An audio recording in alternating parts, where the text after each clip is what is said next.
کسی گاؤں میں ایک غریب نائی رہا کرتا تھا۔ بسم اللہ الرحمن الرحیم۔ اسلامک آؤٹ لک کے معزز ناظرین گرامی، السلام علیکم۔ سیلاب اور نائی کی کہانی۔ کسی گاؤں میں ایک غریب نائی رہا کرتا تھا جو ایک درخت کے نیچے کرسی لگا کے لوگوں کی حجامت کرتا تھا اور کافی مشکل سے اس کا گزر بسر ہوتا تھا۔ اس کے پاس رہنے کو نہ گھر تھا، نہ ہی اس کے پاس کوئی اور ٹھکانہ تھا، نہ اس کی بیوی تھی اور نہ ہی بچے تھے۔ اس کے پاس صرف ایک چادر اور ایک تکیہ، جس کی ملکیت کچھ روپوں میں بنتی تھی، جو اس کی ملکیت میں تھے۔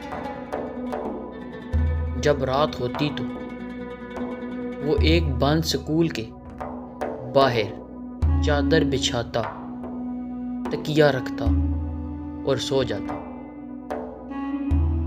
ایک دن صبح کے وقت گاؤں میں سیلاب آیا۔ اس کی آنکھ کھلی تو ہر طرف شور ہی شور تھا۔ لوگ ادھر ادھر بھاگ رہے تھے۔ وہ اٹھا اور سکول کے ساتھ بنی ٹینکی پر چڑھ گیا۔ اس نے اپنی چادر بچھائی اور دیوار کے ساتھ تکیہ لگایا اور لیٹ کر لوگوں کو دیکھنے لگا۔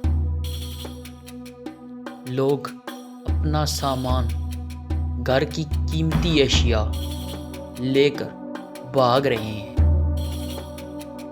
کوئی پیسے لے کر بھاگ رہا ہے، کوئی زیور، تو کوئی بکریاں، تو کوئی کچھ قیمتی اشیاء لے کر بھاگ رہا ہے۔ ہر کوئی اپنی اپنی کوئی نہ کوئی قیمتی چیز لے کر ادھر سے ادھر بھاگ رہا ہے کہ شاید وہ یا اس کی کوئی چیز بچ جائے۔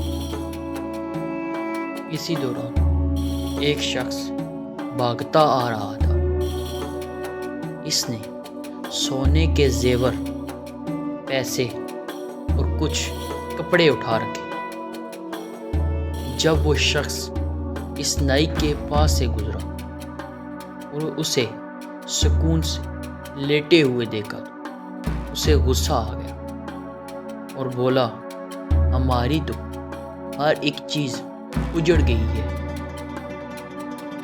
اور ہماری جان پر بن آئی ہے اور تم یہاں سکون سے لیٹے ہوئے۔